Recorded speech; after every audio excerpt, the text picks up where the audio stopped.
السلام عليكم ورحمة الله وبركاته. ازيكم يا احلى واجمل مشاهدين في الدنيا كلها يا رب. وجايه لكم النهارده بموضوع مهم جدا بخصوص المشاكل اللي بتحصل وبتتسبب بسببها القناة بتتقفل.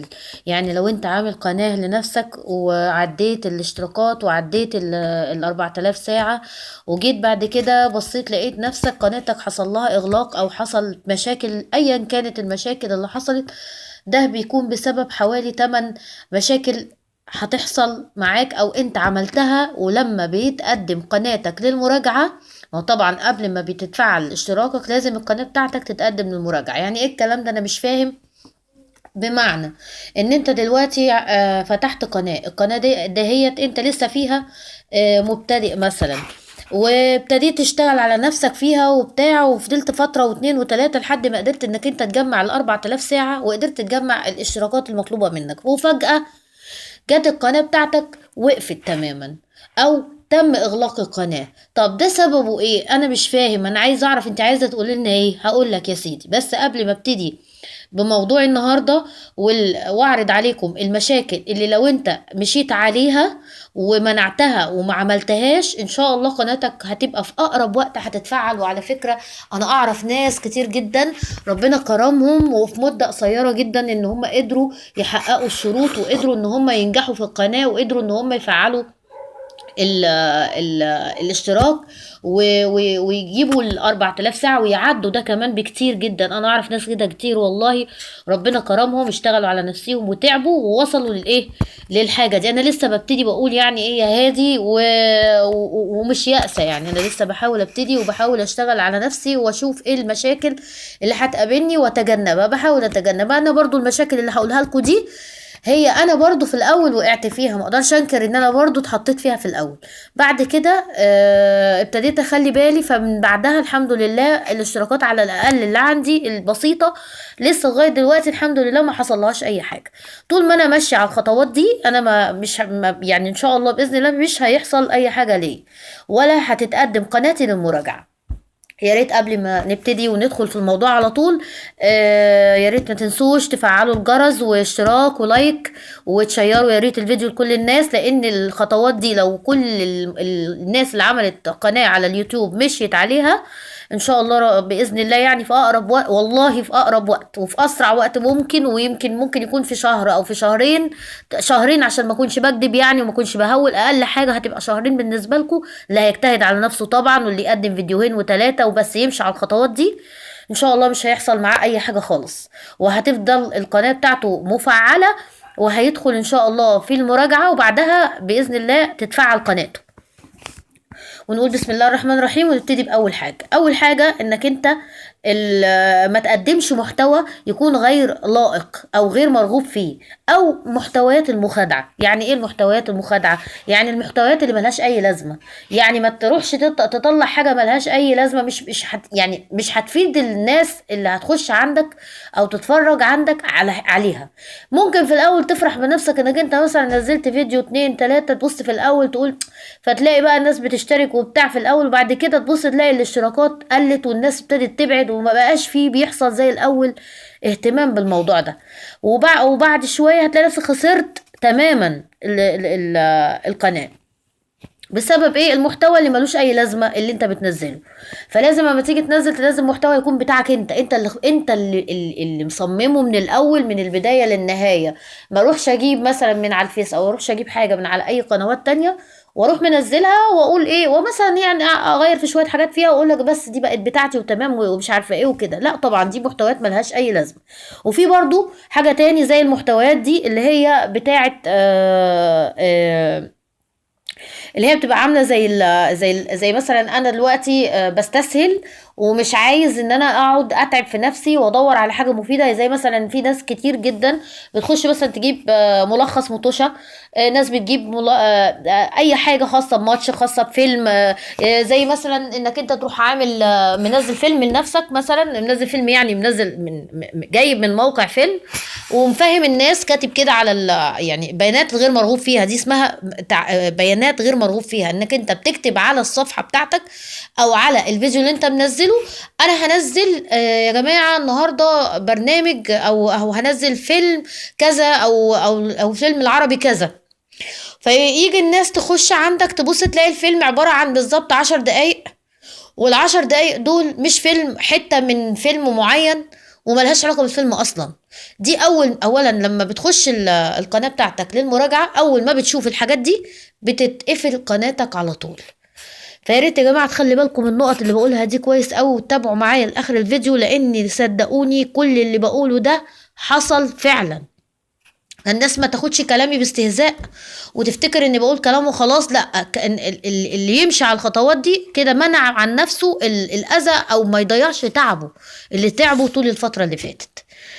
طيب ايه تاني يا استاذه؟ فهمينا يا ام احمد، فهمينا إيه الخطوات التانية اللي انت عايزه توصلها لنا؟ زي ايه؟ زي مثلا تضليل بمنع التصويت. يعني ايه الكلام ده؟ يعني مثلا في واحد يطلع فيديو في مثلا انتخابات دلوقتي مثلا، فيجي واحد يطلع فيديو يقول لك يا جماعه تعالوا روحوا في المكان الفلاني هتلاقوا فلان الفلاني ده انتخبوه ومش عارفه ايه والكلام دوت.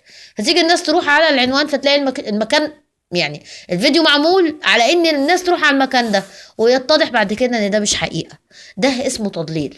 فالتضليل بمنع التصويت هو ده، انك انت تعمل فيديو وملوش علاقة بالحقيقة خالص. ان هتعمل حاجة لازم تبقى عارف كويس قوي ان هيحصل حاجة اسمها مراجعة.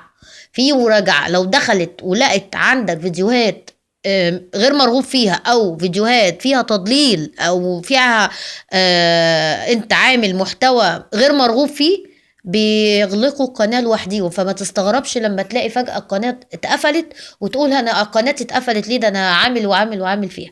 ده بيبقى بسبب خطوات انت مشيت عليها غلط من البداية. فممكن انت بعد كده تبقى عدلت في حاجات تانية كتير، بس الحاجات القديمة او الحاجات اللي انت كنت عاملها في الاول بتضيع الحاجات اللي انت تعبت فيها دلوقتي. طيب ايه تاني؟ في حاجة اسمها التعليقات اللي هي بتبقى متكررة. يعني ايه؟ احذروا يا ريت يا جماعة الوقوع في هذه الاخطاء. التعليقات المتكررة، يعني انا ما ينفعش اقعد اعلق بنفس الكلام او اكتب نفس الكلمة. يعني الناس اللي بتخش عند بعضها تيجي تعلق عند بعضها فتعلق بنفس الجملة. زي مثلا هديكم مثل بسيط بيحصل معانا كلنا، اللي هو انك انت تعمل تعليق لحد معين انت دخلت عنده في القناة، فبتكرر التعليق ده كذا مرة بنفس الكلام. بتخش المراجعة فما بيكتشفوا ان التعليق اللي عندك متكرر على صفحتك كذا مرة، بتتقفل الفيديوهات او بتتقفل القناة، وبتتسبب في انك بتقفل قناتك نهائي. ده معناه انك انت بتعمل محتوى غير مرغوب فيه، والناس اللي بتخش عندك مش بتخش عشان خاطر تتفاعل او عشان هي عاجبها الفيديو اللي انت منزله، لا، ده هي داخلة لهدف ما توصل له. يلا يا جماعة، زي في ناس كتير بتعمل كده، يلا يا جماعة تعالوا نخش على قناة فلان ونعمل كلنا اشتراكات ونعمل كلنا تبادل اشتراكات ونعمل له ايه لايكات وتبادل اشتراكات وكده. ده بيتعرف، وده المراجعة بتوصل له. اليوتيوب بيعرف الحاجات دي. غرض اليوتيوب ايه؟ انك انت تعمل محتوى انت اللي عامله، مش حد تاني. ما تاخدش حاجة اتكررت قبل كده. يعني ما اروحش اجيب فيديو من مكان معين واكرره وانزله تاني اقول انا غيرت وعدلت فيه، يعني انا مش عامله هو لا. بس المحتوى انت نفسك لو قلت كده، انت المحتوى نفسه اتعاد قبل كده، فانت بتعيده. ايه الجديد بقى اللي انت يعني عملته؟ مش بتتحسب كده. فهم بيعتبروا ان ده محتوى متكرر كذا مره فبيشيلوه، زي اللي انا قلت عليه دلوقتي. والتعليقات زي ما انا برضو قلت، يا ريت يا جماعه احذروا التعليقات المتكرره. ده بيتسبب في ان قفل الاشتراكات وبيغلق الفيديو، بيخلي الفيديو يتقفل. طيب ايه الخطوه اللي بعد كده؟ في فيديوهات بتعاد زي اللي انا قلتها، اللي هي الفيديوهات اللي بتعاد استخدامها دي يا ريت نحذرها. استخدام بقى الموسيقى بقى. الموسيقى دي اهم حاجة. الموسيقى دي اهم حاجة. معلش صوت الكلاب اللي ورايا والدوشه اللي كانت ورايا ضيعت الكلمتين اللي عايزه اقولهم، وكنت عايزه افيدكم في الموضوع. المهم بس عشان ما اطولش عليكم اكتر من كده، ركزوا معايا يا جماعه. استخدام الموسيقى او الاغاني عليها حقوق طبع نشر. يعني واحد مثلا جاب اغنيه، الاغنيه دي حطها مثلا في فيديو معين، والاغنيه دي عليها حقوق طبع ونشر. ما تستغلش النقطه دي في انك انت تحطها، لا، حاول انك انت تركب مقطع او اغنية على من دماغك، من مواقع موجودة على فكرة على اليوتيوب كتير جدا، مواقع خاصة بمكتبة اليوتيوب تقدر توصل من خلالها للموسيقى اللي انت عايزها، وتقدر تنزل منها اللي انت عايزه من غير ما يحصل ايه حقوق طبع ونشر. طيب ايه تاني؟ نقل الفيديوهات من قناة الى قناة تانية. يعني ايه الكلام ده؟ يعني انك انت مثلا عندك قناة تانية، فانت القناة بتاعتك مثلا اتقفلت او حصلت فيها مشاكل، فانا اروح واخد الفيديوهات اللي كنت حاططها في القناة دي وانقل بنفس الطريقة نفس الفيديوهات في القناة التانية اللي عندي ده. وده بيحصل عند ناس كتير، وفي ناس كتير جدا بتعمل كده. لا، لما تعمل حاجة زي كده ده بيقفل القناة بتاعتك. فاحذر من النقطة دي. ويا ريت يا جماعة كل واحد فيكم يخلي باله من الحاجات اللي انا قلت عليها دي. لو مشيتوا عليها صدقوني الخطوات دي هتحل لكم مشاكل كتير. اليوتيوب اهم حاجة عنده انك انت ما تعملش حاجات مكررة. تمام. اخر حاجة بقى عايزة اقولها، ودي اهم حاجة فيهم، في ناس كتير جدا بتعمل حلقات بس مباشر. انا معرفش مين الناس دي بصراحة، بس اسمع عن الموضوع ده كتير، وبيقولوا ان ده بسببه، يعني بسببه اليوتيوب بيقفل اصلا القنوات اللي من النوع ده، اللي هي بتبقى عاملة بس مباشر، عبارة عن شاشة سوداء. زي في ناس حريم، برضو حريم او رجالة الله اعلم مين هما، بيعملوا قنوات، والقناة بيشغلوا فيها فيديو يعملوا بتاع 10 دقايق ربع ساعة، وتبص تلاقي الفيديو من دول عبارة عن شاشة سوداء، ومفيش صوت مفيش كلام، وانت قاعد مستني تشوف ايه اللي هيحصل وما يحصلش حاجة. ايه بقى المحتوى اللي انت مقدمه في الشاشة السوداء دي؟ فالطبيعي ان دي هتتقدم لمراجعة على طول. كل الخطوات اللي بقول عليها دي لو انت تجنبتها ان شاء الله باذن الله قناتك في اسرع وقت ممكن هتتفاعل، وفي اسرع وقت ممكن هتبقى من انجح القنوات على اليوتيوب. وبكده بكون قفلت ونهيت معاكم الحلقة. واتمنى يا جماعة اللي استفاد من الحلقة النهاردة يعلق بأي كلمة، وما ينسانيش في السبسكرايب واللايك والشير يا جماعة أرجوكم، لأن ده بيساعد على أن فيديوهاتي تتفاعل. وبشكركم للمرة التانية، والسلام عليكم ورحمة الله وبركاته.